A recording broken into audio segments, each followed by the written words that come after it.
ಜನನಿ ಜನಕೌ ತಥಾ ತತ್ವೋಪದೇಶಕರ್ತಾರಂ ನತ್ವಾ ಭಕ್ತಿ ಪುರಸ್ಸರಂ ಪರಮಪೂಜ್ಯ ಪ್ರಾತಸ್ಮರಣೀಯ ಸದ್ಗುರುಗಳ ಚರಣಾರವಿಂದಗಳನ್ನು ಹೃತ್ಪದ್ಮದಲ್ಲಿ ಧ್ಯಾನಿಸಿ ಅದ್ವೈತ ಸಾರ್ವಭೌಮ ಸಕಲ ಮತೋದ್ಧಾರಕ ಜಾತ್ಯತೀತ ಜಗದ್ಗುರು ಸಿದ್ಧಾರೂಢರ ಪಾವನ ಪಾದಾರವಿಂದಗಳಲ್ಲಿ ಹಣೆಮಣೆದು ತತ್ಸ್ವರೂಪರು ಮೌನ ಮಹಾಯೋಗಿ ಸ್ಥಿತಪ್ರಜ್ಞ ಜಗದ್ಗುರು ಗುರುನಾಥಾರೂಢರ ಚರಣಾರವಿಂದಗಳಲ್ಲಿ ಅಭಿವಂದಿಸಿ ಕನ್ನಡ ನಾಡಿನ ಮುಮುಕ್ಷುಗಳಿಗೆ ನಿಜಗುಣರ ಶಾಸ್ತ್ರವನ್ನು ಹೃದಯವನ್ನು ತೆಗೆದು ತೋರಿಸಿರುವಂತಹ ಬ್ರಹ್ಮಲೀನ ಆರೂಢ ಜ್ಯೋತಿ ಸದ್ಗುರು ಶಿವಪುತ್ರೇಶ ಮಹಾಸ್ವಾಮೀಜಿಯವರ ಪಾದ ಪದ್ಮಗಳಲ್ಲಿ ಅನಂತ ಪ್ರಣಾಮಗಳನ್ನು ಸಮರ್ಪಿಸಿ ಉಪಸ್ಥಿತ ಪೂಜ್ಯರಿಗೂ ತಮ್ಮೆಲ್ಲರಿಗೂ ಅನಂತ ನಮಸ್ಕಾರಗಳು. ಆತ್ಮೀಯರೇ, ಜಗದ್ಗುರು ಸಿದ್ಧಾರೂಢರ ಕೃಪಾಛತ್ರದಲ್ಲಿ ನಡೆದುಕೊಂಡು ಬಂದಿರುವಂತಹ 17ನೇ ವರ್ಷದ ಭಗವಚ್ಚಿಂತನ ಸಾಧನ ಶಿಬಿರದ ಪ್ರಸ್ತುತ ಚಿಂತನದ ವಿಷಯ ಆರೂಢ ಜ್ಯೋತಿ ಸದ್ಗುರು ಶಿವಪುತ್ರೇಶ ವಿಜಯ. ನಾವೆಲ್ಲರೂ ಯಾವುದಾದ್ರೂ ನಿಜೂನರ ಶಾಸ್ತ್ರವನ್ನು ಹೇಳಬೇಕಾಗಿತ್ತು ಅಂತಂದರೆ ಸದ್ಗುರು ಶಿವಪುತ್ರ ಮಹಾಸ್ವಾಮೀಜಿಗಳು ಬರೆದಿರುವಂತಹ ಟೀಕಾ ತಾತ್ಪರ್ಯವನ್ನು ಓದಿಯೇ ನಾವೆಲ್ಲ ಹೇಳಬೇಕಾಗ್ತದೆ. ಅಂತಹ ಒಬ್ಬ ಮಹಾತ್ಮ ಇವತ್ತು ಅವರ ಜನನ ಮತ್ತು ಬಾಲ್ಯ 2ನೇ ಅಧ್ಯಾಯದಲ್ಲಿ ಜನನ ಬಾಲ್ಯಗಳನ್ನು ಈ 2ನೇ ಅಧ್ಯಾಯದಲ್ಲಿ ನಾವು ನೋಡಲಿಕ್ಕೆ ಸಾಧ್ಯವಿದೆ. ಕನ್ನಡಾಂಬೆಯ ಪುತ್ರರ ಮತಿ ಗಣ್ಣಿಗ ಅವರು ಶಿರ್ಪ ಕತ್ತಲೆ ಎನ್ನು ಕಳೆಯಲು ಬಂದನ ಶಿವಪುತ್ರ ಯೋಗೀಶ. ಕನ್ನಡಾಂಬೆಯ ಪುತ್ರರ ಮತಿಗಣ್ಣಿಗೆ, ಬುದ್ಧಿ ಎಂಬ ಕಣ್ಣಿಗೆ ಆವರಿಸಿದ್ದ ಕತ್ತಲೆಯನ್ನು ಕಳೆಯಲು ಸುಗವಾಗಿ ಬಂದ ಶಿವಪುತ್ರ ಯೋಗೀಶ. ಗುರುಗಳ ಮುಖ್ಯ ಲಕ್ಷಣ ಏನು? ಅಜ್ಞಾನ ತಿಮಿರಾಂಧಸ್ಯ ಜ್ಞಾನಾಂಜನ ಶಲಾಖಯ ಚಕ್ಷುರುನ್ಮಿಲಿತಂ ಯೇನ ತಸ್ಮೈ ಶ್ರೀ ಗುರುವೇ ನಮಃ. ಅಜ್ಞಾನ ಎಂಬ ತಿಮಿರ ಕತ್ತಲೆಯಲ್ಲಿ ಕಣ್ಣು ಕಾಣದೆ ಬಳಲುತ್ತಿರುವ ಜೀವಿಗಳಿಗೆ ಜ್ಞಾನ ಎಂಬ ಅಂಜನವನ್ನು ಹಚ್ಚಿ ಆ ಆವರಣವನ್ನು ಅಜ್ಞಾನವನ್ನು ಕಳೆಯತಕ್ಕಂಥವರಿಗೆ ಗುರುಗಳು ಅಂತ. ಅವರು ಸನ್ಯಾಸಿಗಳಾಗಿರಬಹುದು, ಗೃಹಸ್ಥರೇ ಆಗಿರಬಹುದು, ಬಿಳಿ ಬಟ್ಟೆಯವರೇ ಆಗಿರಬಹುದು, ಕಾವಿ ಬಟ್ಟೆಯವರೇ ಆಗಿರಬಹುದು. ಇಲ್ಲಿ ಆ ಬಟ್ಟೆಗಿಟ್ಟು ಏನು ಜಾತಿ ವರ್ಣಗಳನ್ನೇನೂ ಹೇಳಿಲ್ಲ. ಅವನ ಮುಖ್ಯ ಕರ್ತವ್ಯ ಏನು? ನಮ್ಮ ಬುದ್ಧಿಗೆ ಆವರಣ ಆಗ್ಯದ, ಅಜ್ಞಾನದ ಆವರಣದ ಜಗತ್ತಿನ ತುಂಬ ಅನುರೇಣ ತೃಣಕಾಷ್ಟ ಭರಿತನಾಗಿರ್ತಕ್ಕಂಥ ಪರಮಾತ್ಮ ಕಾಣಿಸುವಲ್ಲ. ಯಾಕೆ? ಅದಾನಿಲ್ರಿ ಎಲ್ಲೆಲ್ಲ. ಶಾಲ್ಯಾಗ ಟೀಚರ್ ಕೇಳಿದ್ರೆ ಹುಡುಗನ, ದೇವ್ರು ಎಲ್ಲಿ ಅದಾನ ಹೇಳು, ನಿನಗೆ 2 ಬಿಸ್ಕಿಟ್ ಕೊಡ್ತಾನೆ ಅಂದರು. ಏನಂದ್ರು? ದೇವ್ರು ಎಲ್ಲಿದ್ದಾನೆ ಹೇಳು, ನಿನಗೆ 2 ಬಿಸ್ಕಿಟ್ ಕೊಡ್ತಾನೆ ಅಂದರು. ಹುಡುಗ ಭಾಳ ಶಾಣ ಇದ್ದ. ಸರ್, ದೇವ್ರು ಈಗ ಎಲ್ಲಿ ಇಲ್ಲ ಹೇಳ್ರಿ, ನಾನು 4 ಬಿಸ್ಕಿಟ್ ಕೊಡ್ತಾನೆ ಅಂದವ. ದೇವ್ರು ಇಲ್ಲ ಅನ್ನೋದು ಎಲ್ಲಿ ಇಲ್ಲ ಹೇಳ್ರಿ. ನೋಡ್ರಿ, ಎಲ್ಲ ಕಡೆ ಅದಾನ, ವ್ಯಾಪಿಸಿದಾನ. ಅನುರೇನು ತೃಣಕಾಷ್ಟ ಭರಿತಿದ್ದರೂ ಕೂಡ ಕಾಣಿಸುವಲ್ಯಾಕ ಅಲ್ರಿ? ಅಜ್ಞಾನದ ತಿಮಿರ ಅದು ಬಹಳ ಕಷ್ಟದ. ಈ ಸೂರ್ಯ ಚಂದ್ರರೆಲ್ಲ ಹೊರಗಿನ ಕತ್ತಲೆಯನ್ನು ಕಳೀಬಹುದು, ಒಳಗೊಂದು ಕತ್ತಲೆ ಅದ, ಬುದ್ಧಿಗೆ ಆವರಿಸಿದೆ. ಬ್ರಹ್ಮಕ್ಕೆ ಆವರಣ ಆಗೈತಿ ಅವೋ ಏನು ಬುದ್ಧಿಗೆ ಆವರಣ ಆಗ್ಯದನೋ?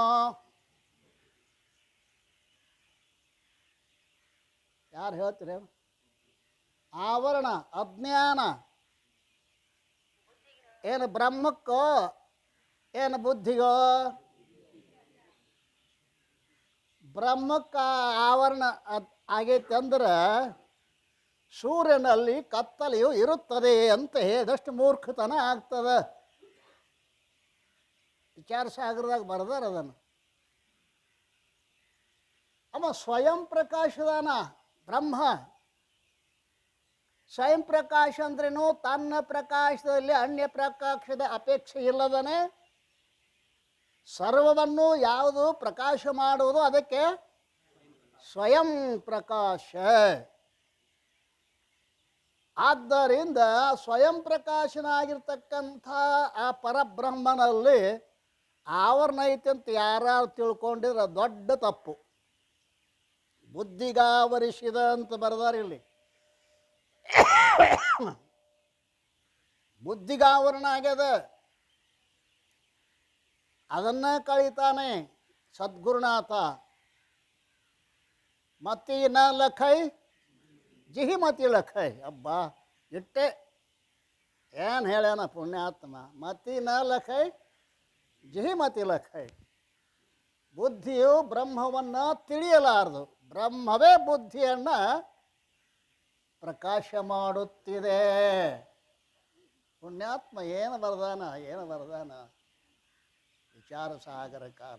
ಮಂಗಲದೊಳಗನೆ ನೀವು ಒಳ್ಳೆ ಉತ್ತಮ ಅಧಿಕಾರಿ ಆಗಿದ್ರೆ ಇಟ್ಟರ ಮ್ಯಾಗನೆ ಆವರಣ ಭಂಗ ಆಗಬೇಕಾಗೈತಿ, ಅಷ್ಟೇ ಅದ. ಬುದ್ಧಿ ಬ್ರಹ್ಮವನ್ನು ಪ್ರಕಾಶ ಮಾಡೋದಿಲ್ಲ. ಯಾಕೆ ಆಗೋದಿಲ್ಲ? ಬ್ರಹ್ಮ ಸ್ವಯಂ ಪ್ರಕಾಶ ಅದ. ಸೂರ್ಯನ ನೋಡ್ಬೇಕಾದ್ರೆ ನೀವು ಬ್ಯಾಟ್ರಿ ಚಿಕ್ಕ ನೋಡ್ತೀರೇನು? ಚಿಮಣಿ ಹಚ್ಚಿ ನೋಡ್ತೀರೇನು? ಹೆಂಗೆ ನೋಡ್ತೀರಿ? ಸೂರ್ಯನ ಪ್ರಕಾಶದಲ್ಲೇ ಸೂರ್ಯನನ್ನು ನೋಡ್ತಾ ಇದ್ದೀವಿ. ಅಕ್ಕ ಒಂದು ಮಾತು ಬರ್ದಾಳಪ್ಪ. ಅಕ್ಕನ ಮಾತು ಅಯ್ಯೋ ಅಯ್ಯೋ ಅಯ್ಯೋ ಅಯ್ಯೋ ಅಯ್ಯೋ. ಆ 12ನೇ ಶತಮಾನ ನಂತರ ಇನ್ನೊಬ್ಬರು ಅಕ್ಕ ಮಹಾದೇವ ಆಗಲೇ ಇಲ್ಲ, ಮತ್ತೊಬ್ಬ ಬಸವಣ್ಣ ಆಗಲೇ ಇಲ್ಲ. ಏನು ಮಾಡೋದು? ಎನ್ನ ನರಿಯದ ಮುನ್ನ ನೀನು ಎಲ್ಲಿರ್ದೆ ಹೇಳಯ್ಯ. ಅಬ್ಬ ನೋಡ್ರಿ, ಎನ್ನ ನಾನು ಅರಿಯದ ಮುನ್ನ ನೀನು ಎಲ್ಲಿರ್ದೆ ಹೇಳಯ್ಯ. ಚಿನ್ನದೊಳಗಿನ ಬಣ್ಣದಂತೆ ಎನ್ನೊಳಗೆ ಅಡಗಿರ್ದೆಯ್ಯ. ಎಷ್ಟು ಮುಂದೆ ಹೋಗ್ಯಾಳ ಅವ್ವ. ಚಿನ್ನದೊಳಗಿನ ಬಣ್ಣದಂತೆ, ಚಿನ್ನ ಬಣ್ಣ ಎರಡ್ದಾವ ಇನ್ನು ಒಂದಾಯ್ತು. ಚಿನ್ನದೊಳಗಿನ ಬಣ್ಣದಂತೆ ಎನ್ನೊಳಗೆ ಅಡಗಿರ್ದೆಯ್ಯ. ಇನಿತು ಎನ್ನೋಳು ಅಡಗಿರ್ದು ಮೈ ದೋರದ ಭೇದವ ನಿಮ್ಮಲ್ಲಿ ಕಂಡೆ ಕಾಣ ಮಲ್ಲಿಕಾರ್ಜುನ. ಅಲ್ಲ, ನಮ್ಮಲ್ಲಿ ಅದಾನ. ಆದರೂ ಕೂಡ ಈ ಬುದ್ಧಿಗೆ ಆವರಣ ಐತಿಲ್ಲ, ಇದನ್ನು ಸದ್ಗುರು, ಯೋಗ್ಯವಾದ ಸದ್ಗುರು, ಗುರುಗಳು ಭಾಳ ಮಂದಿ ಇದಾರೆ. ಗುರು ಬಹು ಸಂತಿ ಶಿಷ್ಯ ಭಿತ್ತಾಪಹಾರಕ, ಗುರು ವಿರಹ ಸಂತಿ ಶಿಷ್ಯ ಹೃತ್ತಾಪಹಾರಕ. ನಮ್ಮ ಹೃದಯದ ತಾಪವನ್ನು ಕಳೀತಕ್ಕಂಥ ಗುರುಗಳು ಬಹಳ ಕಡಿಮೆ, ಬಹಳ ಕಡಿಮೆ.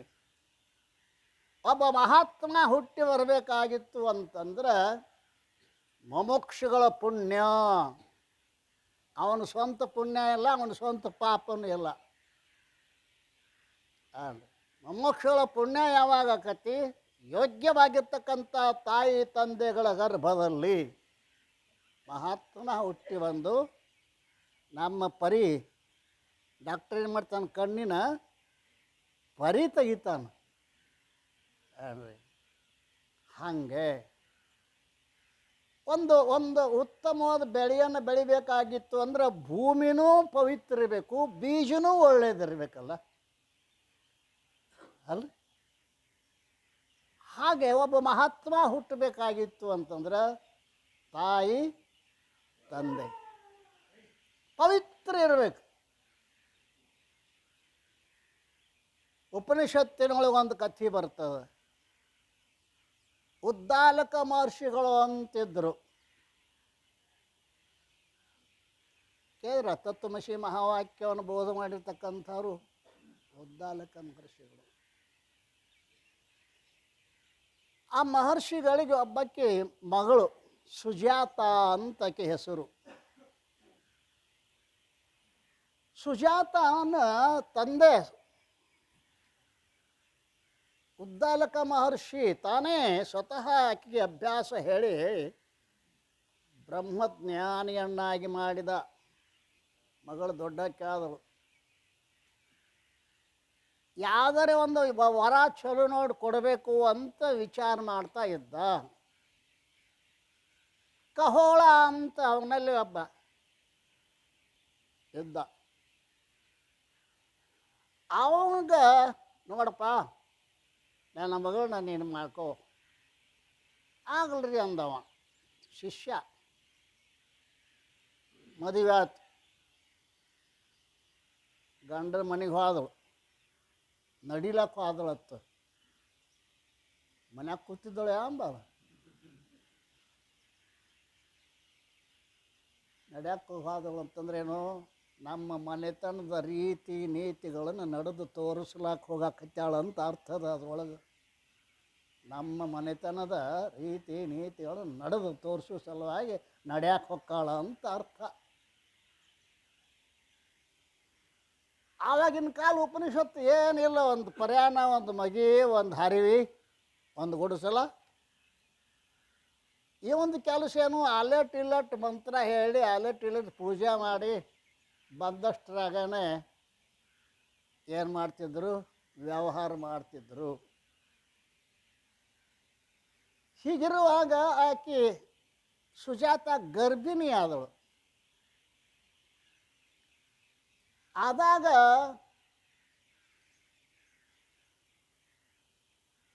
ಅವ ಸುಜಾತನ ಮುಂದೆ ಕುಂಡಿಸ್ಕೊಂಡು ಉಪನಿಷತ್ತುಗಳನ್ನು ಹೇಳ್ತಿದ್ದ. ನೀವು ಯಾರೇ ನಿಮ್ಮ ಮಂದಿ, ನಮ್ಮ ಕುಟುಂಬ ಕರ್ಕೊಂಡು ಏನ್ರಿ ಹೇಳಿರೇನು? ಜಗಳನ ಹೇಳವ್ರಿ ನೀವು. ಅವ ಹಂಗಂದ, ಇವ ಹಿಂಗಂದ, ಆಕೆ ಹಂಗಂದಳು, ಈಕೆ ಹಿಂಗಂದಳು. ಹಿಂಗಾಗೆ ನಮ್ಮ ತಲೆ ಹಿಂಗಾಗಿಬಿಟ್ಟದ. ಮೊದಲಿನ ಕಾಲದಾಗ ತಾಯಿ ತಂದೆಗಳು ಸಾಯಂಕಾಲ ಮಹಾಭಾರತ ರಾಮಾಯಣ ಹೇಳ್ತಿದ್ರು. ಯಪ್ಪ, ಈಕೆ ಟೀ ಮುಂದೆ, ಇವ ಆಕೆ ಒಲಿ ಮುಂದೆ. ಯಾವಾಗ ಹೇಳ್ತಾರೆ ಇವರು ಕತೆ? ಸ್ವತಃ ಅವ ಹೇಳ್ತಿದ್ದ ಉಪನಿಷತ್ತುಗಳ ಅರ್ಥವನ್ನು. ಕಹೋಳ ಒಂದೇನಾತು? ತಪ್ಪಿದ ಕೂಡಲೇ ಒಳಗೆ ಧ್ವನಿ ಬಂತು, ತಪ್ಪಾಕತ್ತಿದೆ, ಸರಿಯಾಗಿ ಓದು ಅಂತ. ತಪ್ಪಾಕತ್ತಿದ್ದು ಸರಿಯಾಗಿ ಓದು. ಆ ಕಡೆ ನೋಡ್ದೆ ಯಾರು ಕಾಣಿಸ್ಲಿಲ್ಲ. ಮತ್ತೆ ಓದಿದ, ಮತ್ತೆ ತಪ್ಪಾಕತ್ತಿದೆ, ಸರಿಯಾಗಿ ಓದು. ಯಾರು ನೀನು ಅಂದವ. ನಾನೇ ನಿನ್ನ ಮಗ. ಎಲ್ಲಿದಾನವ? ಹೊಟ್ಯಾಗದಾನೋ ಯಪ್ಪ. ನಮ್ಮ ಭಾರತ ದೇಶ ಎಷ್ಟು ಪವಿತ್ರ ತಿಳ್ಕೊಂಡಿರಿ ಮಾರಾಯ. ಹೊಟ್ಯಾಗಿನ ಕೂಸು ಮಾತಾಡ್ತದೆ, ನಾನೇ ನಿನ್ನ ಮಗ. ಅಲ್ಲೋ ಇನ್ನೂ ಹೊಟ್ಯಾಗದಿ ಹೊರಗೆ ಸಹಿತ ಬಂದಿಲ್ಲ. ಎಷ್ಟು ನಿನ್ನ ವಿದ್ಯಾ ಗೌರವ. ಈ ಸಣ್ಣ ಹುಡುಗರು ಏನು ಹೇಳಬಾರ್ದಪ್ಪ ದೊಡ್ಡವ್ರಿಗೆ, ಏನು ಒಂದು ಚೋಟದಿ ನನಗೆ ಹೇಳ್ತೀವಿ ಅಂತಾರೆ ಇವರು. ಅಬ್ಬ ಅವ ಅಂದವ, ನೀ ತಪ್ಪೇದಿ ಅಂತ ಹೇಳಿನಿ, ನಂದೇ ತಪ್ಪದ ಅಂದವ. ಸಿಟ್ಟು ಬಂತು ನೋಡ್ರಿ. ಒಂದು ಕ್ಷಣದ ಸಿಟ್ಟು ಎಷ್ಟು ಆಘಾತ ಮಾಡ್ತೈತಿ ಅಂದ್ರೆ, ಅಯ್ಯೋ ಇಷ್ಟು ನಿನಗೆ ವಿದ್ಯಾಗರ್ವ ಐತಿ ಅಂದ್ಬಳಕ್ಕೆ ನಿನ್ನ ಶರೀರ 8 ಡಂಕ್ ಆಗಲಿ ಅಂತ ಶಾಪ ಕೊಟ್ಟ ತಂದೆನೇ ಮಗನಿಗೆ. ನೋಡು ಅವ ಏನಂದ ಹುಡುಗ, ಡಂಕ್ ಆದ್ರೆ ಶರೀರ ಆಕೈತಿ, ನನಗೇನು ಧಾಡ ಅಂದವ ಪುಣ್ಯಾತ್ಮ. ಕಬ್ಬು ಡೊಂಕಾದ್ರೆ ಸಿಹಿಯೂ ಡೊಂಕೆ ಅಲ್ರಿ. ಅಲ್ಲೇ ಗೊತ್ತಾಗಿತ್ತು ಅವಂಗ, ನಾನು ಬೇರೆ ದೇಹ ಬೇರೆ ಅಲ್ರಿ. ತಾಯಿ ತಂದೆಗಳು ಹ್ಯಾಂಗಿರಬೇಕು ಅನ್ನೋದನ್ನ ಇದರಿಂದ ನಾವು ಕಲ್ಕೋಬೇಕಾಗ್ತದೆ. ರಾಮ ಸೀತೆ ಹ್ಯಾಂಗಿದ್ರಿ? ನಾನು ರಾಮನಂತೆ ಆಗಬೇಕು, ನಾನು ಹೆಂಡತಿ ಸೀತೆ ಅಂತೆ ಆಗಬೇಕು. ಹೌದು, ಆಕೆ ಸೀತೆ ಅಂತ ಇದ್ರೆ ನೀ ರಾಮನಾಗಿದ್ದೆ ಅಂದ್ರೆ ಏನು ಮಾಡೋದು ನಿನ್ನ? ಹೀಗಾಗಿ ಆಕೆ ಅಂದಳು. ಮತ್ತು ಇನ್ನೊಬ್ಬ ನಮ್ಮ ಮನೆಯೊಳಗೆ ಅತಿಥಿ ಬರ್ತಾನೆ ಇನ್ನು ಕೆಲವು ದಿವಸದಾಗ. ಮತ್ತು ಬರೀ ನೀವು ಪೂಜಾ ಪಾಠ ಹೇಳಿ ತರಕತ್ತೀರಿ, ಇಟ್ರ ಮ್ಯಾಗ ಬಗೆಹರಂಗಿಲ್ಲ. ಒಂದಿಟ್ಟು ಜನಕರಾಗಿ ಆಸ್ಥಾನಕ್ಕೆ ಹೋಗಿ ಏನಾರು ಸ್ವಲ್ಪ ಗಳಿಸ್ಕೊಂಡು ಬರ್ರಿ.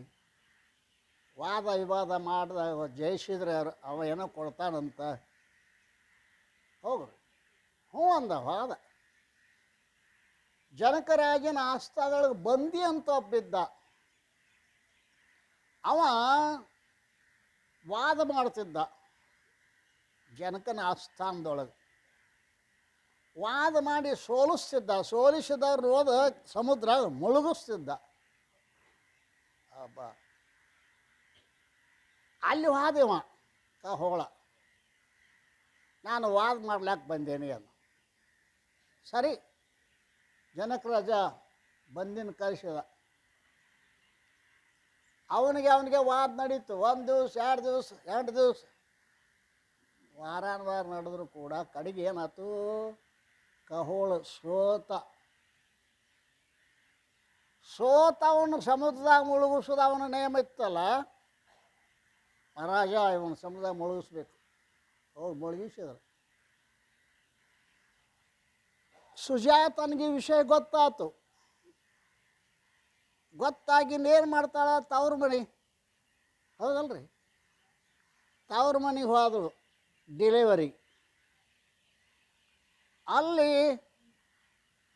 ಹುಟ್ಟಿದ ಹುಡುಗ ಅಷ್ಟಾವಕ್ರ 8 ಡೊಂಕ್ ಶರೀರ, 8 ಡೊಂಕ್ ಇತ್ತು. ಅವರಿಬ್ಬರು ಬೆಳೆದ್ರು. ಅವನು ಬೆಳೆದ. ಶ್ವೇತಕೇತು, ಉದ್ದಾಲಕನ ಮಗ ಶ್ವೇತಕೇತು, ಇವ ಅಷ್ಟಾವಕ್ರ ಇಬ್ಬರು ಬೆಳೆದ್ರು. 4 ಹುಡುಗರು ಕೂಡಿಸಿ ಆಟ ಆಡೋ ಮುಂದೆ, ನಿಮ್ಮಪ್ಪ ಕರಿತಾನೆ ಬಾರೋ ಅತ್ತಿದ್ರು. ಇವ ಹೋಗಿ ಸುಜಾತನ ಕೇಳ, ಅಷ್ಟಾವಕ್ರ, ನಮ್ಮಪ್ಪ ಏನಿದಾನಂತ. ಕೇಳಬೇಡ್ತಮ್ಮ, ಕಣ್ಣಾಗ ದಳ ದಳ ನೀರು. ನಿಮ್ಮಪ್ಪನ ಸುದ್ದಿ ಕೇಳಬೇಡ. ಅಕ್ಕ ಎಲ್ಲಿದ ನಾವು, ಏನಾಗ್ಯದ? ಸಮುದ್ರಾಗ ಮುಳುಗೀಶ್ಯಾನ ಬಂದಿ. ನಮ್ಮಪ್ಪನ ಸಮುದ್ರ ಮುಳುಗಿಸ್ಯಾನು. ನೋಡ್ತಾನ ಅವನಂತ. 12ನೇ ವಯಸ್ಸಿಗೆ ಹೋದ ಪುಣ್ಯಾತ್ಮ ಡೊಂಕಾಕಿ. ಅಲ್ಲಿ ರಾಜರ ಮುಂದೆ ಅನೇಕ ಜನ ಪಂಡಿತರು ಕೂತಿದ್ರು. ಇವ ಹೋಗಿ ಕುರ್ಚಿ ಮ್ಯಾಗ ಕುಂಡ್ರಕ್ಕೆ ಹೋದ. ಮತ್ತು 8 ಡೊಂಕ್ ಇದ್ದು ಹಿಂಗೆ ಬಿದ್ದ. ಕೊಳ್ಳಂತ ಎಲ್ಲರೂ ನಾಲ್ಕರು ಪಂಡಿತರು. ಇವ ಜನಕನ ಕೇಳ್ದ, ಇವ್ರು ಯಾಕೆ ನಕ್ಕರು? ಇವರು ನಿನ್ನ ಶರೀರ ನೋಡಿ ನಕ್ಕಾರಪ್ಪ. ನಾ ತಿಳ್ಕೊಂಡಿದ್ದೆ ಜನಕನ ಆಸ್ಥಾನದಾಗ ದೊಡ್ಡ ದೊಡ್ಡ ಪಂಡಿತರು ತಿಳ್ಕೊಂಡಿದ್ದೆ, ಸಮಗಾರ ಅದಾರಲ್ಲೋ ಇಲ್ಲಿ ಎಲ್ಲರೂ ಅಂದವ. ಚರ್ಮ ನೋಡೋರು ಯಾರು? ಸಮಗಾರ ಅದಲ್ಲ.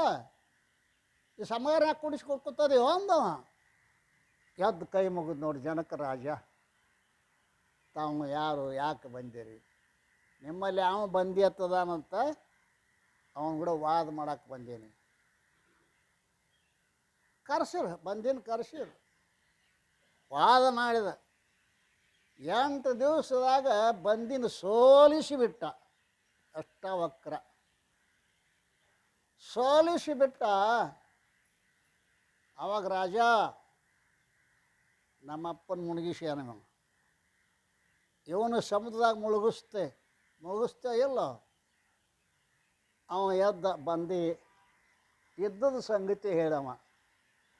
ನಾ ಯಾಕೆ ಈ ಭೂಲೋಕಕ್ಕೆ ಬಂದೀನಿ ಅಂದ್ರೆ, ಬ್ರಹ್ಮಲೋಕದಾಗ ಒಂದು ದೊಡ್ಡ ಯಜ್ಞ ಮಾಡೋರದಾರ, ಅಲ್ಲಿ ಋತ್ವಿಜಿರ್ಬೇಕಾಗ್ಯಾರ.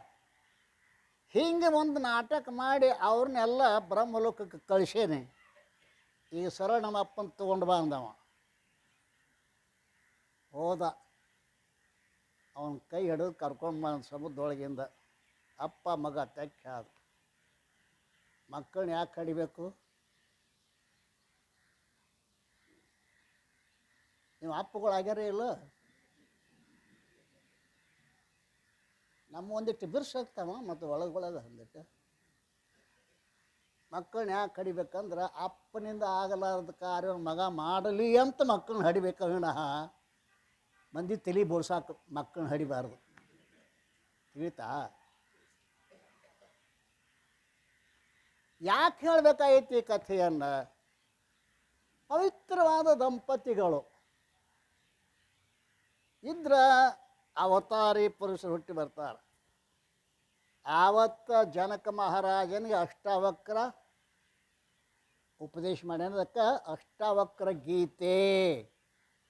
ಅಷ್ಟಾವಕ್ರ ಗೀತೆ ಅಂತ ಒಂದು ಪುಸ್ತಕ ತಯಾರಾಗ್ಯದ. 12 ವರ್ಷದ ಅಷ್ಟಾವಕ್ರ ರಾಜನಿಗೆ ಉಪದೇಶ ಮಾಡಿದಾನೆ. ಅಂತಹ ಒಬ್ಬ ಯೋಗಿ ಈ ಭೂಮಿಗೆ ಬರಬೇಕಾಗಿತ್ತು ಅಂತಂದರೆ ಅದು ಎಲ್ಲಿ ಹುಟ್ಟಿದ, ಯಾಕೆ ಹುಟ್ಟಿದ ಅನ್ನುವಂಥ ವಿಷಯವನ್ನು ಓದಿ ಹೇಳ್ತಾ ಇದ್ದಾರೆ. ನಂತರದಲ್ಲಿ ನಾನು ಆರಂಭ ಮಾಡ್ತಾ ಇದ್ದೇನೆ.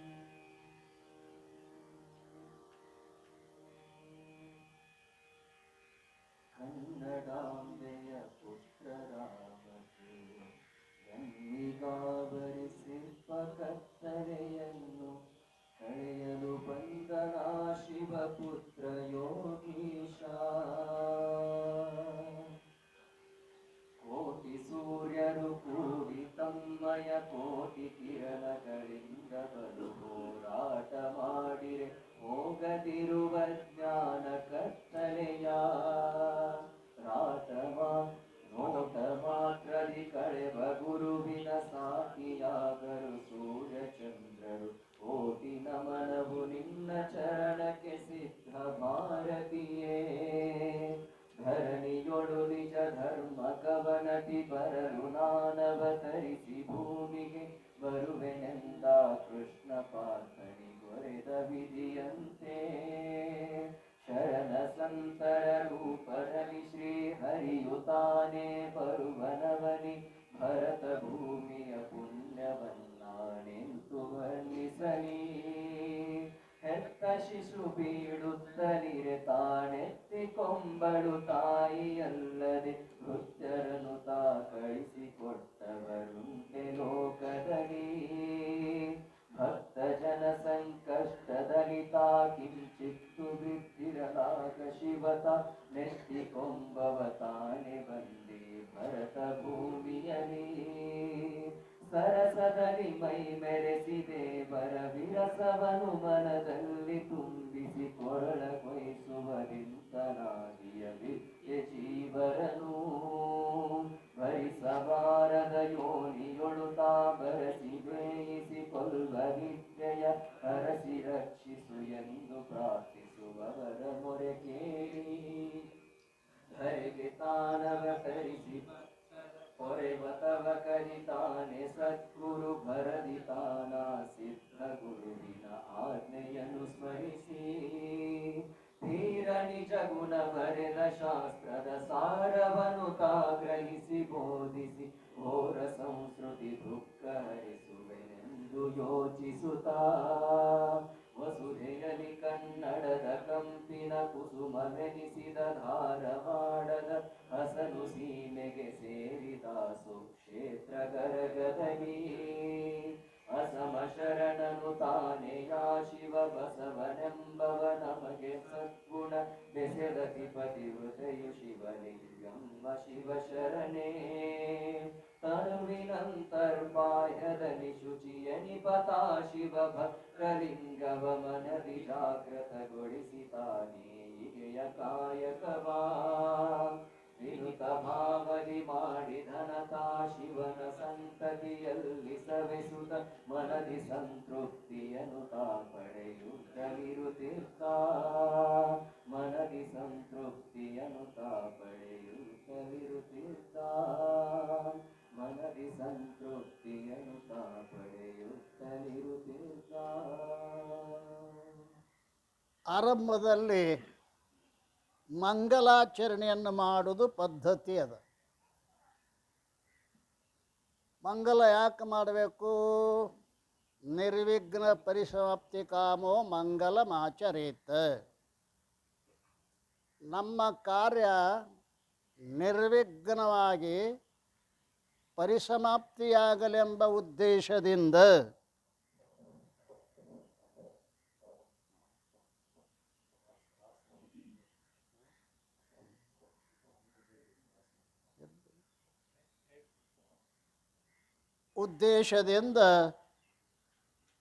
ಮಂಗಲವನ್ನು ಮಾಡ್ತಾ ಇದ್ದಾರೆ. ಗುರುವಿನ ಮಂಗಲ. ಕೋಟಿ ಸೂರ್ಯರು ಕೂಡಿ ತಮ್ಮಯ ಕೋಟಿ ಕಿರಣಗಳಿಂದ ಬಲು ಹೋರಾಟ ಮಾಡಿರೆ ಹೋಗದಿರುವ ಜ್ಞಾನ ಕತ್ತಲೆಯ ನೋಟ ಮಾತ್ರದೆ ಕಳೆವ ಗುರುವಿಗೆ ಸಾಟಿಯಾಗರು ಸೂರ್ಯ ಚಂದ್ರರು. ಕೋಟಿ ನಮನವು ನಿನ್ನ ಚರಣಕ್ಕೆ ಶ್ರೀ ಸಿದ್ಧ ಭಾರತಿಯೇ. ಸಿದ್ಧಾರೂಢರ ಚರಣದಲ್ಲಿ ಮಂಗಲವನ್ನು ಮಾಡ್ತಾ ಇದ್ದಾರೆ. ನಿತ್ಯದಲ್ಲಿ ಸೂರ್ಯ ಚಂದ್ರರು ಉದಯ ಆಗ್ತಾರೆ, ಅಸ್ತಾಗ್ತಾರೆ. ಅವರು ಹೊರಗಿನ ಕತ್ತಲೆಯನ್ನು ಕಳೀತಾರೆ ವಿನಃ ಈ ಹೊರಗಿನ ಕತ್ತನ್ನು ಕಳೆಯುವುದರಿಂದ ನಮಗೆ ಮುಕ್ತಿ ಆಗುವುದಿಲ್ಲ. ಯಾವ ಕತ್ತಲೆ ಅಂತರಂಗದಲ್ಲಿರುವ ಕತ್ತಲೆಯನ್ನು ಕಳೆದಾಗ ಮಾತ್ರ ನಮಗೆ ಮುಕ್ತಿ ಆಗ್ತದೆ. ಅಂತಹ ಗುರುವಿಗಿಂತಲೂ ಆ ಗುರುವಿಗೆ ಸಾಟಿಯಾಗಲಾರರು ಸೂರ್ಯಚಂದ್ರರು. ಬರ್ದಾರೆ ನಿಜಗುಣ ಶಿವಯೋಗಿ. ತರಣಿ ಶಶಿ ರೋಚಿಗಳ ಕಿರಣಗಳೈದಿ ಸಂಹರಿಸದ ಜ್ಞಾನ ತಿಮಿರಮಂ ಕೆಡಿಸುವುದು ಗುರುವರ್ಯ ನಿಮ್ಮ ನಸುನೋಟ. ಅಬ್ಬ, ನಸುನೋಟ. ತರಣಿ ಚಂದ್ರ ಅಗ್ನಿ. ಸೂರ್ಯ ಚಂದ್ರ ಅಗ್ನಿಗಳಿಂದ ಏನು ನಾಶವಾಗಲಾರದ ಅಜ್ಞಾನವನ್ನು ಕೇವಲ ನೋಟ ಮಾತ್ರದೇ ಕಳೀತಾ ಇದ್ದಾನೆ ಸದ್ಗುರು. ಏನು ಹೇಳ್ತೀರಿ ಸ್ವಾಮಿಗಳ? ನೀವು ಹೇಳಿದಕ್ಕೆಲ್ಲ ಹ್ಞೂ ಅನ್ನೋಣ. ನಾವು ಹಿಂಗೆ ಅನ್ನಿಸ್ಬೇಕು ನಿಮಗೆ. ನೋಟ ಮಾತ್ರದೇ ಕಳೀತಾನಂದ್ರೆ ನಾವು ರಗಡ ಜ್ಞಾನಿಗಳ ಮುಂದೆ ಕುಂತು ಬ್ಯಾಸತ್ತೀವಿ. ನಮ್ದು ಅಜ್ಞಾನ ಹಂಗೆ ಅದ ಅಲ್ಲ. ಒಂದು ನೇಮ್ ಅದ, ಭೃಂಗಕೀಟ ನ್ಯಾಯ ಅಂತ ಒಂದು ನೇಮ್ ಅದ. ಭೃಂಗ ಒಂದು ಹಸಿರು ಕೀಡೆ ಅಂತಂದು ಅದನ್ನು ಒಳಗಿಟ್ಟು ರಾಡಿ ಮಾಡಿ ಅದು ಸುತ್ತ ಗುಯ್ ಗುಯ್ ಗುಯ್ ಅಂತ ಮಾಡ್ತದೆ. ಆ ಕೀಡಿ ಕೆಲವು ದಿವಸದಾಗ ಭೃಂಗಾಗಿ ಹೊರಗೆ ಬರ್ತದೆ. ಆದ್ರೆ ಅಲ್ಲೊಂದು ಸಮಸ್ಯೆ ಅದ. ಎಲ್ಲ ಕೀಡಿಗಳನ್ನು ತರುದಿಲ್ಲಂಥದ್ದು ಭ್ರಮರ. ಅದು ಶಾಣೆ ಕಾಣ್ತತಿ.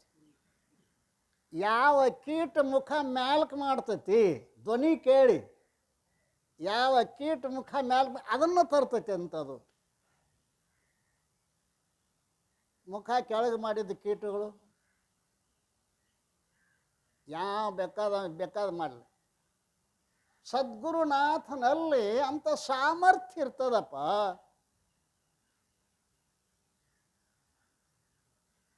ನಾನು ಒಂದು ಮನೆ ಉದ್ಘಾಟನೆಗೆ ಹೋಗಿದ್ದೆ. ಭಾಳ ಉತ್ತಮ ಬಿಲ್ಡಿಂಗ್, ಸಾಹುಕಾರ ಕೋಟಿಗಟ್ಟಲೆ ಖರ್ಚು ಮಾಡಿದ್ದ. ಒಳಗೆ ಮನೆ ಎಲ್ಲ ತೋರಿಸಿದ, ರೂಮ್ ಗೇಮ್ ಎಲ್ಲ ತೋರಿಸಿದ, ಭಾಳ ಚಲೋ ಐತೆ ರೀ.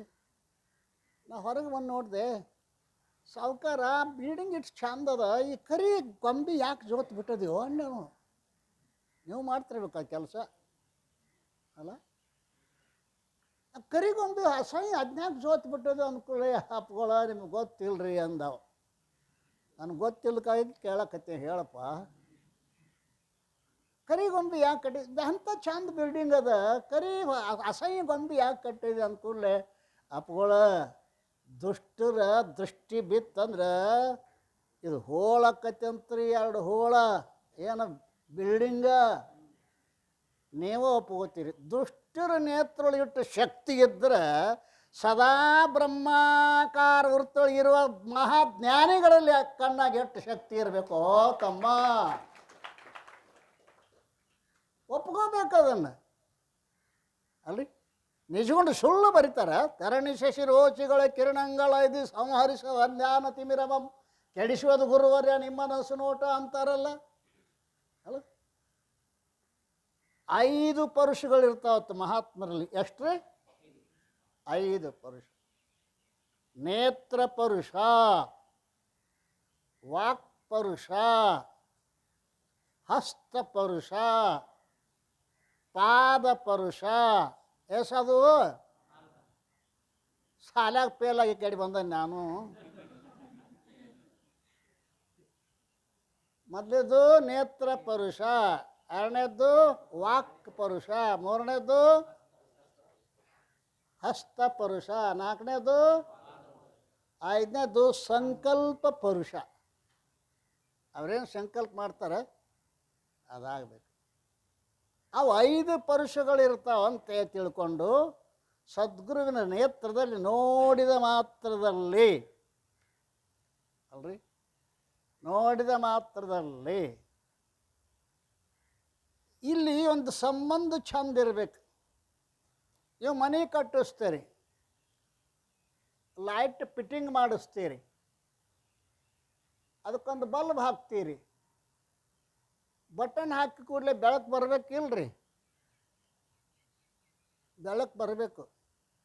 ಬಟನ್ ಹಾಕಿದ್ರು ಬೆಳಕ ಬರಲಿಲ್ಲ ಅಂದ್ರೆ ಲೈನ್ ಜಗ್ಗಿದ್ರಿ ಅಲ್ಲ, ಫಿಟ್ಟಿಂಗ್ ಮಾಡಿಸಿದ್ರಿ. ಆದ್ರೆ ಆ ಲೈನ್ದಾಗ ಏನ್ರಿ ಕರೆಂಟ್ ಹರಿತಿರಬೇಕು, ಬಲ್ಬ ಜೀವಂತ ಇರಬೇಕು. ತಿಳಿತು? ಬಲ್ಬ್ ಸತ್ತಿತ್ತಪ್ಪ, ಅಲ್ಲೇ ಕರೆಂಟ್ ಇತ್ತು, ಕರೆ ಬಲ್ಬ್ ಸತ್ತಿತ್ತು, ಬೇಕಾಡ್ರಿ ಬಿಡಿ ನೀನು. ಕರೆಂಟ್ ಅಂದ್ರೆ ಸದ್ಗುರುನಾಥನಲ್ಲಿ ಶ್ರೋತ್ರಿಯತ್ವ ಬ್ರಹ್ಮನಿಷ್ಠತ್ವ ಕರೆಂಟ್ ಹರಿತಿರಬೇಕು. ಸಾಧನ ಚತುಷ್ಟಯ ಸಂಪನ್ನನಾಗಿರ್ತಕ್ಕಂಥ ಶಿಷ್ಯ ಬಲ್ಬ ಇರಬೇಕು. ಲಟರ್ನ್ ಹಾಕಿದ ಕೂಡಲೇ ಬೆಳಕು ಬಂದೇ ಬರ್ತದ. ಹಂಗೆ ಗುರು ಶಿಷ್ಯರಲ್ಲಿ ಯೋಗ್ಯತೆ ಇತ್ತು ಅಂತಂದರೆ ನಿಜಗೊಂಡ್ರು ಬರ್ದಾರ ಅದನ್ನು. ಮೊದಲ 6 ತೆರನಾದ ಭಾವಕರಿಗೆ ಅನುಗುಣವಾಗಿ ಗುರುಗಳು ಸುದ್ದಿ ಹೇಳಿದರು. ಆಮೇಲೆ ಸುಮ್ಮನಾಗದು ವಿಧಿಯೊಳು ಅಂದದೆ ಶಿಷ್ಯ ಲಕ್ಷಣ ಹೇಳಿದರು. ನಾವು ಮಂದಿ ಹೇಳ್ತೀವಿ, ಅದನ್ನು ಓದ್ತೀವಿ, ಹಂಗೆ ಮಂದಿ ಹೇಳ್ತೀವಿ. ನಮ್ಮಲ್ಲಿ ಶಿಷ್ಯ ಲಕ್ಷಣ ಐತೆ ಇಲ್ಲ ಗೊತ್ತಿಲ್ಲ. ನಮ್ಮ ಗುರು ಅಂತೆ ಗುರುವಿನ ಲಕ್ಷಣ ಐತೆ ಅಂತ ಗೊತ್ತಿಲ್ಲ. ಅವ ಎಂಥ ಗುರು ಅದಾನೋ ಯಾಂಬಲ, ನಿಷಿದ್ಧದಾನೋ ಕಾಮ್ಯದಾನೋ ಏನು ಸುಡುಗಾಡದಾನೋ ಯಾಂಬಲ. ಈ ರೀತಿಯಾಗಿ ಅವು ಇತ್ತು ಅಂತಂದ್ರೆ ನೋಟ ಮಾತ್ರದ ಕಡೆವ ಸದ್ಗುರು ಸಿದ್ಧ ಭಾರತಿಗೆ ಧರಣಿಯಳು ನಿಜ ಧರ್ಮ ಕಬನತಿ ಬರಲು ನಾನವತರಿಸಿ ಭೂಮಿಗೆ ಬರುವೆನೆಂದ ಕೃಷ್ಣ ಪಾರ್ಥನಿಗೆ ಹೊರೆದ ವಿಧಿಯಂತೆ ಶರಣ ಸಂತರ ರೂಪದಲ್ಲಿ ಶ್ರೀ ಹರಿಯು ತಾನೇ ಬರುವ ನವನಿ ಭರತ ಭೂಮಿಯ ಪುಣ್ಯವನ್ನಾನೆಂತೂ ವರ್ಣಿಸಲಿ. ಎಷ್ಟು ಅವತಾರಗಳಾಗ್ಯಾವ, ಅವೆಲ್ಲ ಎಲ್ಲಿದಾವ ಅಂತ ಕೇಳಿದ್ರೆ ಭರತ ಭೂಮಿಯಲ್ಲೇ ಆಗ್ಯಾವ, ಪರದೇಶದೊಳಗೆ ಆಗಿಲ್ಲ. ಯಾಕೆ? ಪುಣ್ಯ ಭೂಮಿ.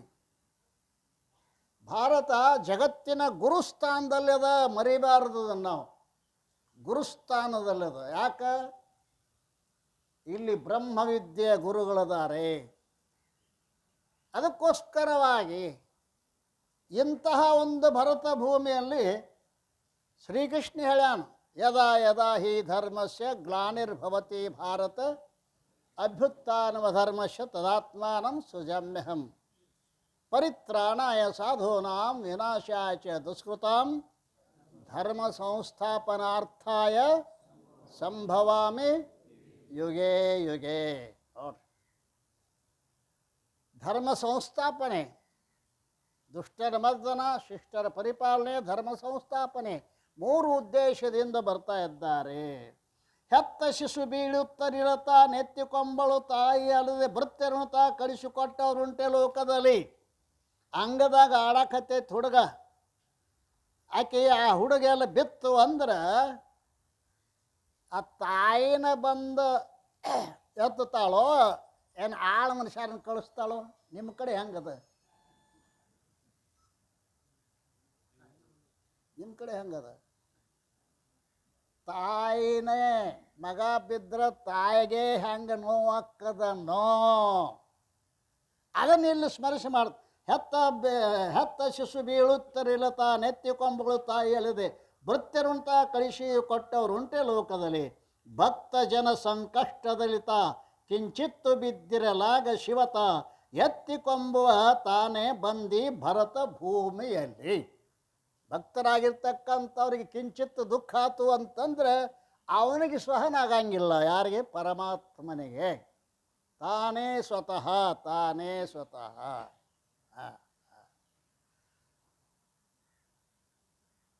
ತುಕಾರಾಮ್ ಮಹಾರಾಜರು ಗುಡ್ಡದಾಗ ವಿಠ್ಠಲ ವಿಠ್ಠಲ ವಿಠ್ಠಲ ವಿಠ್ಠಲ ಅಂತ ಮಾಡ್ತಿದ್ರು.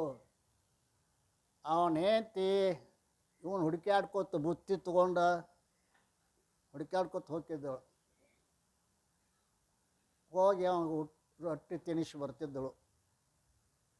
ಒಂದು ದಿವಸ ಹೋಗುವಾಗ ಬಗಲಾಗ ಒಂದು ಕೂಸ ತಲೆ ಮ್ಯಾಗ ಬುತ್ತಿ, ಹೋಗುವಾಗ ಕಾಲಾಗ ಮುಳ್ಳು ಮುರಿತತ್ ಆಕೆಗೆ. ಮುಳ್ಳು ಮುರಿದಾಗ ಅಯ್ಯೋ ಅಂತ ಚೀರಿ ಅಂತ ವಿಠ್ಠಲ ಸಣ್ಣ ಮಗುವಾಗಿ ಬಂದ, ಅವ್ವ ನಿಲ್ಲು ನಿಲ್ಲು ನಿಲ್ಲು ಅಂತೇಳಿ ಆಕೆ ಕಾಲಾಗಿನ ಮುಳ್ಳು ತೆಗೆದತ್ತ. ಆಕೆ ಕಾಲು ಹಿಡ್ದ ಆ ಮುಳ್ಳು ತೆಗೆದತ್ತ. ಬಂದು ಕೂಡಲೇ ಕಾಲು ನೋವಾಗೈತ್ರಿ ಅಂದ್ರೆ, ಯಾಕೆ? ಮುಳ್ಳು ಮುರಿತು. ಯಾವುದೋ ಹುಡುಗ ಬಂದ ಮುಳ್ಳು ತೆಗೆದ. ಅವ ಆಕೆ ಕಾಲು ನೋಡಿದ, ನೀನು ನನಗಿಂತ ಧನ್ಯದ ಅಂದಳು. ಪಾಂಡುರಂಗನೇ ಬಂದು ನಿನ್ನ ಕಾಲು ಮುಟ್ಟ್ಯಾನೆ, ಪಾಂಡುರಂಗನೇ ಬಂದು ನಿನ್ನ ಕಾಲು ಮುಟ್ಟ್ಯಾನ ಅಂದ್ಬೇಕು. ನೀ ನನಗಿಂತಲೂ ಶ್ರೇಷ್ಠ ಅಂದವ ಅಲ್ರಿ. ಹಾಗೆ ಭಕ್ತರಿಗೆ ನೋವಾತು ಅಂದರೆ ಭಗವಂತನಿಗೆ ಸಹಿಸಲಿಕ್ಕೆ ಆಗುವುದಿಲ್ಲ. ಸರಸದಲ್ಲಿ ಮೈ ಮರೆಸಿ ದೇವರ ವಿರಸವನ್ನು ಮನದಲ್ಲಿ ತುಂಬಿಸಿ ಕೊರಡು ಕೊಯ್ಸುವ ಅನಾದಿಯ ವಿದ್ಯೆ ಜೀವರನು ಭರಿಸಬಾರದ ಯೋನಿಗಳುತ ಭರಿಸಿ ಬೇಯಿಸಿ ಕೊಲ್ಲುವ ಅವಿದ್ಯೆಯ ಹರಿಸಿ ರಕ್ಷಿಸು ಎಂದು ಪ್ರಾರ್ಥಿಸುವವರ ಮೊರೆ ಕೇಳಿ. ಪರಮಾತ್ಮ ಮೊರೆ ಕೇಳ್ತಾ ಇದ್ದಾನೆ.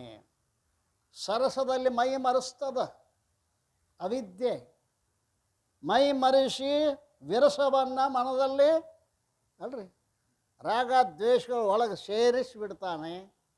ಅದರಿಂದ ಏನಾಗ್ತದೆ ಅಂತ ಕೇಳಿದ್ರೆ ಕೊರಳು ಕೊಯ್ಸುವಂಥ ಅಜ್ಞಾನ ಎಂಬ ಇದನ್ನು ಏನ್ರಿ ಕೊಲ್ಲತಕ್ಕಂಥ ಅವಿದ್ಯೆಯನ್ನು ಕೊಲ್ಲತಕ್ಕಂಥ ಪರಮಾತ್ಮನೇ ಬರ್ತಾನೆ ಗುರುವಿನ ರೂಪವನ್ನು ಧರಿಸಿ.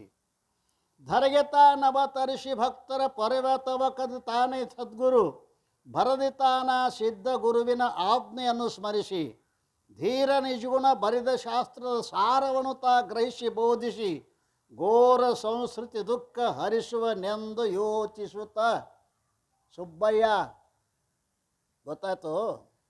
ಸುಬ್ಬಯ್ಯ ಧರೆಗೆ ತಾನ ಅವತರಿಸಿ ಭಕ್ತರ ಪರ್ವತವ ಕದಿತಾನೆ ಸದ್ಗುರು ಭರತಿ ತಾನ ಸಿದ್ಧ ಗುರುವಿನ ಆಜ್ಞೆಯನ್ನು ಸ್ಮರಿಸಿ ಈ ಜನ್ಮ ಕಳಿ ಬ್ರಾಹ್ಮಣ ಜನ್ಮವನ್ನು ಮುಂದಿನ ಜನ್ಮದಲ್ಲೇ ನನ್ನ ಹತ್ರ ಬರ್ತಾ ಇದ್ದೀಯಾ ಅಂತನ್ನೋದನ್ನು ಸ್ಮರಿಸಿಕೊಳ್ತಾ ಇದ್ದಾರೆ. ವಸುದೆಯಲ್ಲಿ ಕನ್ನಡದ ಕಂಪಿನ ಕುಸುಮವೆನಿಸಿದ ಧಾರವಾಡದ ಹಸನು ಸೀಮೆಗೆ ಸೇರಿದ ಸುಕ್ಷೇತ್ರ ಗರಗದಲ್ಲಿ ಅಸಮ ಶರಣನು ತಾನೇ ಆ ಶಿವ ಬಸವನೆಂಬವ ನಮಗೆ ಸದ್ಗುಣ ದಶದ ಸತಿ ಪತಿವರ್ತಿಯು ಶಿವಲಿಂಗ ಶಿವಶರಣೆ. ಶಿವಲಿಂಗಮ್ಮ ತಾಯಿ ಹೆಸರೇನು? ಶಿವಲಿಂಗಮ್ಮ. ತಂದೆ ಹೆಸರ ಶಿವಬಸಪ್ಪ. ಹಂಗಿರ್ಬೇಕು ಅವರು. ಒಬ್ಬ ಮಂತ ಸತ್ಪುರುಷರಿಗೆ ಜನ್ಮ ಕೊಡಬೇಕಾಗಿತ್ತಂದರೆ ಶಿವಬಸಪ್ಪ ಮತ್ತು ಶಿವಲಿಂಗಮ್ಮ. ಈ ಭೂಮಿ ರಸತ್ವಾದ ಕನ್ನಡ ಭಾಷೆನ ಕಂಪಿನ ಕುಸುಮ ಎನಿಸಿರ್ತಕ್ಕಂಥ ಧಾರವಾಡ ಜಿಲ್ಲೆಗೆ ಸೇರಿದ ಸುಕ್ಷೇತ್ರ ಶರಣನೊಬ್ಬನಿದ್ದ. ಅವನೇ ಶಿವಬಸವಪ್ಪ, ಆ ತಾಯಿ ಶಿವಲಿಂಗಮ್ಮ. ತನುವಿನಂತರ್ಬಾಹ್ಯದಲ್ಲಿ ಶುಚಿ ಎನಿಪತ ಶಿವಭಕ್ತ ಲಿಂಗವ ಮನದ ಜಾಗೃತಿಗೊಳಿಸಿತ ನೇಯಿಗೆ ಕಾಯಕವ ವಿನತ ಭಾವದಿ ಮಾಡಿ ಧನತ ಶಿವನ ಸಂತತಿಯಲ್ಲಿ ಶ್ರಮಿಸುತ್ತ ಮನದಿ ಸಂತೃಪ್ತಿಯನ್ನು ತಾ ಪಡೆಯುತ್ತಲಿರುತ್ತಿದ್ದ. ಅವ ಏನು ಮಾಡ್ತಿದ್ದ ಅಂತ ಕೇಳಿದರೆ ಮನಸ್ಸಿನಲ್ಲಿ ಶಿವಭಕ್ತಿಯನ್ನು ಮಾಡಿ ಮನಸ್ಸಿನಲ್ಲಿರುವ ಲಿಂಗವನ್ನು ಜಾಗೃತಗೊಳಿಸಿ, ಲಿಂಗ ಒಳಗೊಬ್ಬದಾನ ಅವನನ್ನು ಜಾಗೃತಗೊಳಿಸುವ ಸಲುವಾಗಿ ಲಿಂಗ ಪೂಜೆಯನ್ನು ಮಾಡ್ತಾ ಇದ್ದ. ತಪ್ಪದೆ ಆ ಮನಸ್ಸಿನಲ್ಲಿ ಆ ಶಿವನನ್ನು ಜಾಗೃತ ಮಾಡಿಕೊಂಡಾನೆ. ಧರೆಗೆ ವಸುದೆಯಲ್ಲಿ ತನುವಿನ ಅಂತರ್ಬಾಹ್ಯದಲ್ಲಿ ಶುಚಿ ಎನಿಪತ ಶಿವಭಕ್ತಲಿಂಗದ ಮನದಿ ಜಾಗೃತಗೊಳಿಸಿ ತಾ ನೇಯಿಗೆ ಕಾಯಕವ ನೇಗಿ ನೈತಿದ್ರಂತ, ಬಟ್ಟೆ ತಯಾರು ಮಾಡ್ತಿದ್ರಂತ. ಶಿವಬಸಪ್ಪ ವಿನುತ ಭಾವದಿ ಮಾಡಿ ಧನತ ಶಿವನ ಸಂತತಿಯಲ್ಲಿ ಶ್ರಮಿಸುತ್ತ ಮನದಿ ಸಂತೃಪ್ತಿಯನ್ನು ತಾ ಪಡೆಯುತ್ತಲಿರ್ತಿದ್ದ. ಆ ಕಾಯಕದೊಳಗೆ ಸ್ವಲ್ಪ ಉಳಿಸಿ ಏನು ಮಾಡ್ತಿದ್ದ ಅಂತ ಶಿವನ ಸಂತತಿ ಸಾಧು ಸತ್ಪುರುಷರಿಗೆ ಪ್ರಸಾದವನ್ನು ಕೊಡ್ತಾ ಇದ್ದ. ಕರ್ಕೊಂಡು ಬಂದು ಪ್ರಸಾದವನ್ನು ಕೊಡ್ತಾ ಇದ್ದ ಅನ್ರಿ. ಕೊಡಬೇಕು, ಕೊಟ್ಟವರು ಪಡಿತಾರೆ ವಿನಃ ಕೊಡದವರು ಪಡಿಲಿಕ್ಕೆ ಸಾಧ್ಯ ಇಲ್ಲ ಅಲ್ಲ. ನೀವು ಭೂಮಿಗೆ ಬೀಜ ಕೊಡ್ತೀರಿ ಅಂಥೇಳಿ ರಾಶಿ ತರ್ತೀರಿ ಹೊರತು ಬೀಜ ಕೊಡ್ಲಾರ್ದ ರಾಶಿ ತರಕ್ಕೆ ಹೋದ್ರಿ ಅಂದ್ರೆ ಸಾಧ್ಯದೇನು? ಕೊಟ್ಟದ್ದು ತನಗೆ, ಬಚ್ಚಿಟ್ಟದ್ದು ಪರರಿಂಗೆ. ಕೊಟ್ಟದ್ದು ಕೆಟ್ಟಿ ತಿನ್ನಬೇಡ, ಅದು ಮುಂದೆ ಕಟ್ಟಿಹುದು ಬುತ್ತಿ ಸರ್ವಜ್ಞ. ರಾತ್ರಿ ಒಬ್ಬ ಕಳ್ತನ ಮಾಡಕ್ಕಂತ ಹೇಳಿ ಒಳಗೆ ಹೋದ ಗಾಡಿ ಹೊಡೋದು. ಅವ್ವ ಮಗ ಮಾತಾಡ್ತಿದ್ರು. ನಾಳೆ ನಾನು ಊರಿಗೆ ಹೋಗೋದನು, ಬುತ್ತಿ ಕಟ್ಟು ಅಂದ. ಹೂನಪ್ಪ ಅಂದಳು. ಎರಡು ಬುತ್ತಿ ಕಟ್ಟು ಅಂದ. ಎರಡು ಬುತ್ತಿ ಕಟ್ಟಿ ಯಾಕೋ ತಮ್ಮ, ನೀವು ಒಬ್ಬನ ಹೋಗೋದಿಲ್ಲೇನೋ ಅಂದಳು ಅವ್ವ. ಇಲ್ಲವ ಎರಡು ಬುತ್ತಿ ಕಟ್ಟು. ಎರಡು ಯಾಕೋ? ಒಂದು ನನಗೆ ಒಂದು ಮಣ್ಣಿಗೆ ಎರಡು ಬುತ್ತಿ ಕಟ್ಟು ಅಂದ. ಈ ಕಾಳಗೇನ ಇದು ಸಮಸ್ಯೆ ಆತದು. ನನಗೊಂದ ಮಣ್ಣಿಗೊಂದ ಅಂತಾನ, ಎರಡು ಬುತ್ತಿ ಅಂತಾನ. ಇದು ಏನಿರಬೇಕು? ಕಳ್ತಾನ ಬಿಟ್ಟವ. ಒಂದೊಂದು ಶಬ್ದಗಳು ಒಬ್ಬೊಬ್ಬರನ್ನ ಹೆಂಗೋ ಜಾಗೃತ ಮಾಡ್ತಾವ್ರಿ. ಅದೇ ಆದ ಒಂದು ಶಬ್ದ ಮನುಷ್ಯನನ್ನು ಜಾಗೃತ ಮಾಡ್ತದೆ ಅಂತ ತಿಳ್ಕೊಬೇಕಂತ ನಾವು ಕಳ್ತನ ಮಾಡಲಿಲ್ಲ ಪುಣ್ಯಾತ್ಮ. ಆ ತಾಯಿ ನಸಿಕ್ನಾಗ ಎದ್ದು ಎರಡು ಬುತ್ತಿ ಕಟ್ಟಿಳು ತೊಗೊಂಡು ಹೊಂಟ. ಇವನು ಹಿಂದಿಂದ ಹೊಂಟ ಕಾಳ. ಒಂದು 8-10 ಕಿಲೋಮೀಟ್ರ್ ಹೋಗಿರ್ಬೋದು. ಅಲ್ಲಿ ಒಂದು ಬಾವಿಗೆ ದಂಡಿ ಒಂದು ಗಿಡದ ನೆರಳಾಗ ಬುತ್ತಿ ಇಟ್ಟ ಬಾವ್ಯಾಗ ಮಾರಿ ತಗೊಂಡು ಬಂದ. ಅವನು ಕಾಳು ಬಾವ್ಯಾಗ ಮುಖ ತಗೊಂಡು ಬಂದ. ಬುತ್ತಿ ಬಿಚ್ಚೋದಕ್ಕೆ ಮುಂದೆ ಕೂತವ ಬಂದು ಕಾಳ. ಯಾರಪ್ಪ ನೀನು ಅಂದವ. ನಾ ಕಾಳ. ಅಲ್ಲಿಗುನ ಕಾಳು ಕರಿನ ಹೇಳ್ತೀವಲ್ಲ ಮಾರಾಯ. ಮತ್ತು ಕಳ್ತನ ಮಾಡಲಿಲ್ಲ. ಯಾಕೆ ನೀ ನಿಮ್ಮವ್ಗೆ ಏನು ಹೇಳಿದೆ ಗೊತ್ತೇನು? ನನಗೊಂದು ಮಣ್ಣಿಗೊಂದು ಅಂದೋದಿಲ್ಲ, ಅದರ ಅರ್ಥ ಹೇಳೋಪ್ಪ. ಅದಕ್ಕೆ ಬಂದೇನೆ ನಾನು. ನನಗೊಂದು ಮಣ್ಣಿಗೊಂದು 2 ಬುತ್ತಿ ಅಂದಲ್ಲ, ಅದ್ರ ಅರ್ಥ ಹೇಳು ಅಂದ ಕೂಡಲೇ ಹಂಗಾರು 2 ಬುತ್ತಿದಾವೆ, ನೀವೊಂದು ತಿನ್ನ ನಾವೊಂದು ತಿಂತಾನೆ. ಆಯಿತು, ಅವನು ಹಸುದು ನೋಡ್ರಿ ಪಾಪ. ಅವನ ಬುತ್ತಿ ತಿಂದ, ಇವನ್ ಬುತ್ತಿ ತಿಂದ. ಏನಾರು ಹೇಳಪ್ಪ, ನನಗೊಂದು ಮಣ್ಣಿಗೊಂದು ಅಂದಿಲ್ಲ, ನಿನಗೊಂದು ಏನು ಹೇಳ. ಅದ್ರಾಗೇನು ಭಾಳ ಫರಕ್ ಇಲ್ಲಪ್ಪ. ನಾ ತಿಂದದ್ದು ಮಣ್ಣಿಗೆ, ನೀ ತಿಂದದ್ದು ನನಗೆ ಅಂದವ.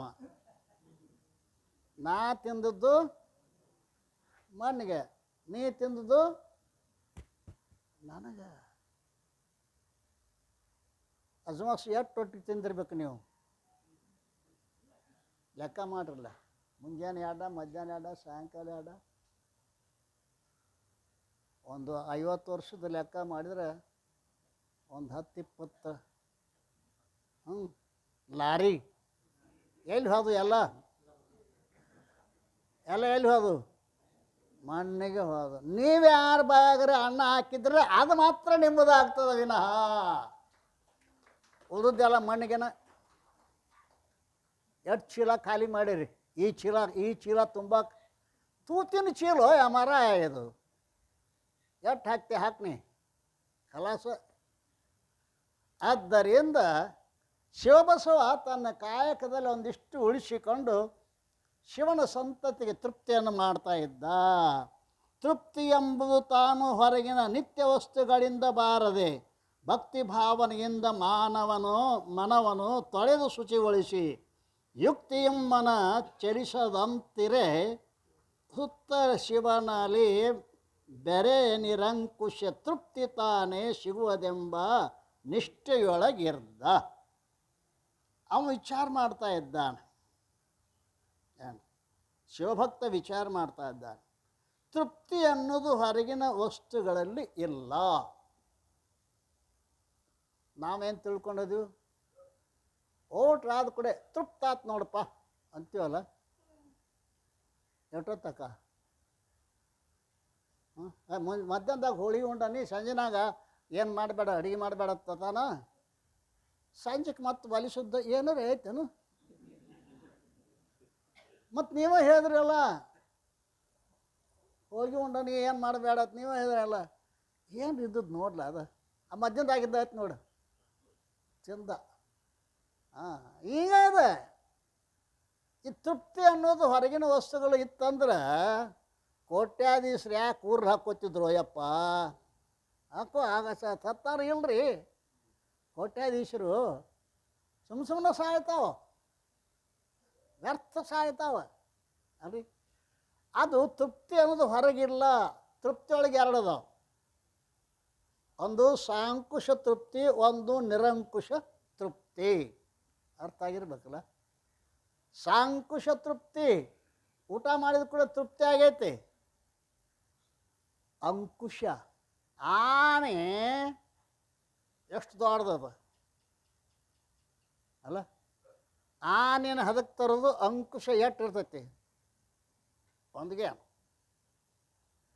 ಆನೆ ಎಟ್ಟೇ ಅದು ರಾಜರ ಆನೆ ಹಾಗೆ ತಿನ್ನಿಸ್ತಾರೆ. ಪರಂತು ಅದಕ್ಕೆ ತೃಪ್ತಿ ಇಲ್ಲ. ಯಾಕೆ? ಯಾವಾಗ ಮ್ಯಾಗ ಚುಚ್ಚುತ್ತಾನೋ ಭಯ ಅದ. ಆನೆಗೇನು ಕಡಿಮೆ ಇಲ್ಲ ಅಲ್ಲಿ, ಬೇಕಾದಷ್ಟು ಹಾಕ್ಕೊಂಡು ರಾಜ, ಆದರೂ ಕೂಡ ತೃಪ್ತಿ ಇಲ್ಲ. ಯಾಕೆ?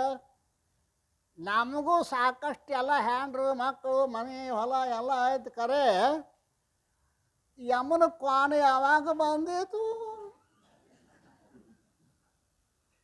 ಬರ್ದತ್ತಿಲ್ರಿ. ಅವ ಬಂದು ಚುಚ್ತಾನೆ, ಹೇಳಿ ನಡಿ ನಡಿ ನಡಿ. ಯಮ ಬಂದತ್ತ, ಒಂದು 100 ಕೋಟಿ ಗಳಿಸಿದ್ದತ್ತ ಸಾವುಕಾರ. ಯಾಕಪ್ಪ ನಿನ್ನ ಕರ್ಕೊಂಡು ಹೋಗಕ್ಕೆ ಬಂದ ನಡಿ.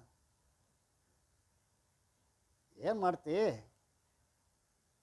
100 ಕೋಟಿ ಗಳಿಸೀನಿ, 1-2 ಕೋಟಿ ಕೊಡ್ತಾನೆ ತೊಗೊಂಡು ಹೋಗ ಅಂದವ. ಯಾರಿಗೆ? ಯಮನಿಗೆ. ನೀನು ರೊಕ್ಕ ನನಗೆ ಬೇಕಾಗಿಲ್ಲೋ ತಮ್ಮ, ಇರಲಿ ನಿನಗೂ ಹ್ಯಾಂಡ್ರು ಮಕ್ಕಳು ಅದಾರಂತ ಕೇಳೇನಿ, ಬಡತನ ಇರ್ದು ಎಲ್ಲ ನೀವು ಓಯ್ ಇನ್ನೊಂದು 10 ಕೋಟಿ ಓಯ್ ಅಂದವ. ಬರ್ತೀಯೋ ಏನು ಮಾಡ ಹಾಕಿದ ಅವನು 10 ಕೋಟಿ. ಸಾಧ್ಯ ಇಲ್ಲಪ್ಪ. ನಿರಂಕುಶ ತೃಪ್ತಿ ಅನ್ನೋದೊಂದದ, ಇನ್ನು ಎಂದೂ ತಾ ಅನ್ನೋದು ಇಲ್ಲ. ನಿರಂಕುಶ ತೃಪ್ತಿ ಅದಲ್ಲ. ಹೆಂಗೆ ಗೊತ್ತೈತೆ ನಿರಂಕುಶ ತೃಪ್ತಿ?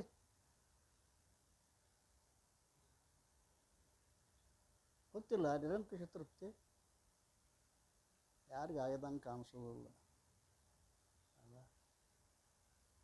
ನಿರಂಕುಶ ತೃಪ್ತಿ ಅಂದರೆ ಯಾವಾಗ ನಿಮಗೆ ಜ್ಞಾನಾಮೃತ, ಅದು ಜ್ಞಾನಾಮೃತೇನ ತೃಪ್ತಶ್ಚ ಕೃತಕೃತ್ಯನೋ ಯೋಗಿನಃ. ಜ್ಞಾನಾಮೃತವನ್ನು ಯಾವ ಪಾನ ಮಾಡ್ಯಾನೆ ಅವ ಕೃತ್ಯ ಅದಾನೆ, ಅವನಿಗೆ ನಿರಂಕುಶ ತೃಪ್ತಿ ಅಂತ ಕರೀತಾರೆ. ಅವನಿಗೆ ಹೊರಗಿನ ವಸ್ತುಗಳ ಅವಶ್ಯಕತೆ ಇಲ್ಲ. ಆತ್ಮನ್ನೇ ವಾತ್ಮನ ತುಷ್ಟ ಸ್ಥಿತಪ್ರಜ್ಞಸ್ತದೋಚ್ಯತೆ.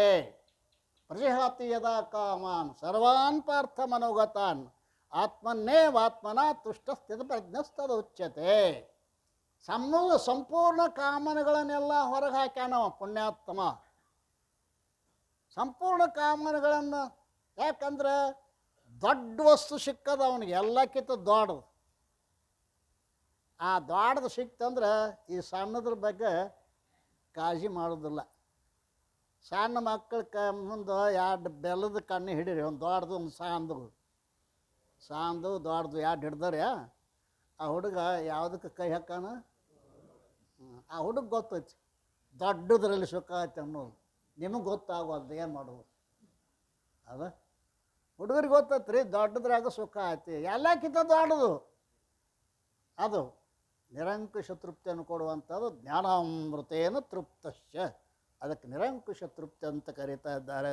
ಅಂತಹ ತೃಪ್ತಿ ಹೊರಗಿಲ್ಲ ಅಂತ ತಿಳ್ಕೊಂಡು ಭಕ್ತಿ ಭಾವನೆಯಿಂದ ಮನವನ್ನು ತೊಳೆದು ಶುಚಿಗೊಳಿಸಿ ಯುಕ್ತಿಯಂ ಮನ ಚಲಿಸದಂತಿರಿ ಸುತ್ತ ಶಿವನಲ್ಲಿ ಬೆರೆ ನಿರಂಕುಶ ತೃಪ್ತಿ ತಾನೇ ಸಿಗುವುದೆಂಬ ನಿಷ್ಠೆಯೊಳಗಿರ್ದ. ನಿರಂಕುಶ ತೃಪ್ತಿ ಯಾವಾಗ?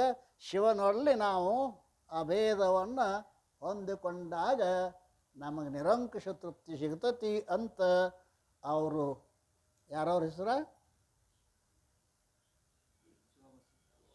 ಶಿವಬಸಪ್ಪ, ಶಿವಲಿಂಗಮ್ಮ ಅಂತ ಪವಿತ್ರವಾಗಿರ್ತಕ್ಕಂಥ ದಂಪತಿಗಳ ಪಾದಗಳಿಗೆ ನಮಸ್ಕಾರ. ಸದ್ಗುರುನಾಥ ಮಹಾರಾಜ ಕಿ